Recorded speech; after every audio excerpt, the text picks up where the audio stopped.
The Trinidad and Tobago government questions the legality of Uber's operations there. And in sport, two-time defending champion Central FC in a tough group for the 2017 Caribbean Club Championship. I'm Ricardo Roberts and this is Caribbean in 10 for Tuesday, January 17. I'll be back with the details after the break. Grow your business or promote your event through the services offered by the Caribbean Media Corporation and CaribVision.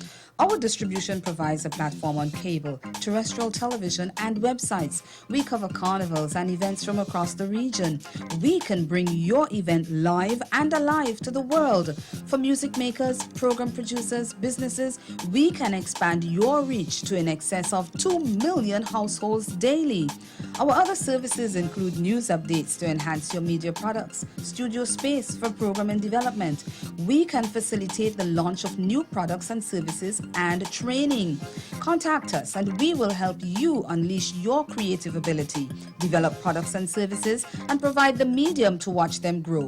Contact Loretta Skeet at cmccaribbean.com or call her 1-246-467-1044 or 1-246-253-3889. Call and book your carnival or event today.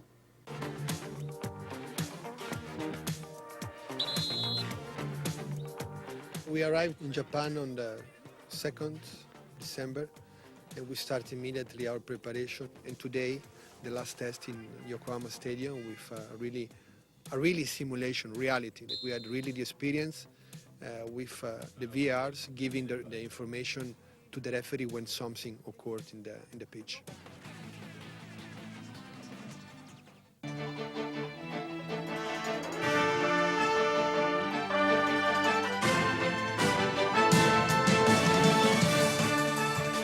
The Trinidad and Tobago government is seeking legal advice to determine whether online transportation company Uber can continue to operate in the country. Less than 24 hours after the company activated its ride-sharing app in Port of Spain and San Fernando, the Ministry of Works and Transport issued a statement saying that while Uber is known internationally, local authorities were concerned over the legality of its operations in the Twin Islands Republic. Akash Samaru of CNC3 News reports. Uber is an online transportation network company where you can request a driver who picks you up at your doorstep. But there seems to be a problem with the legality of the service Uber provides. CNC3 understands that a meeting was held today at the Ministry of Transport and Uber may be considered illegal, similarly to PH taxis. But Uber has maintained that it is not a taxi service, but an online service provider. Uber is of the view that the drivers are not employees of the company and Uber provides the platform for the service. Uber believes that distances itself from the Trinidad and Tobago Motor Vehicle and Road Traffic Act. Grenada's Prime Minister Dr. Keith Mitchell has accepted the resignation of former cabinet member Alexandra Otway-Noel less than a week after she announced her decision to quit. Otway-Noel, who was responsible for the Citizenship by Investment program, stepped down on Friday. In a statement, Mitchell thanked her for her openness and contribution after meeting with her to discuss her plans to continue as an MP. There was widespread speculation that she would pursue the post of opposition leader, but Otway-Noel said on Monday she would not be leaving the ruling New National Party. Removing technical barriers to regional trade is the focus of a workshop currently underway in Guyana. It's being facilitated by the World Trade Organization and the Caribbean Regional Organization for Standards and Quality, CROSQ. Ivor Wharton of Capital News has the details. Striking a balance between the facilitation of trade globally and keeping societies safe and healthy was part of a workshop conducted by the World Trade Organization in collaboration with CARICOM Regional Organization for Standards and Quality, CROSQ, for regulatory bodies. Eric Wistrom of the Trade and Environment Division said the workshop is critical because of the changes to the business environment globally. As tariffs have come down, countries are using other ways that can restrict trade. So it's trying to achieve a balance between what you can do to protect health or protect the environment, etc., while not creating unnecessary obstacles to trade. So it's a regional workshop for the Caribbean region, English speaking, It was organized also at the request of the Caribbean region.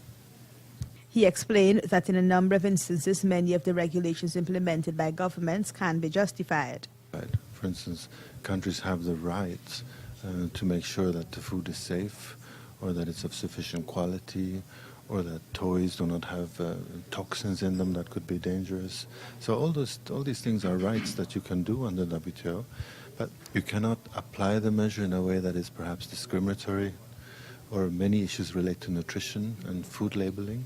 So how far can you go in the name of what type of label you should put in the food, how much fat, how much salt, how much sugar? Countries have, again, the right to do this, to address these kinds of problems that are arising, but it's always tricky to try to find that balance. These agreements refer a lot to science, to international standards, and respecting these. Stay with us. Your Midday Sport is after this break. The Jonkonu's fife, the rhythm of the drum, the strum of the pan, the lilt of the voice from island to mainland. All pigments and tones, old and young, his and hers, all we are one. You, we, me. This is Yui TV.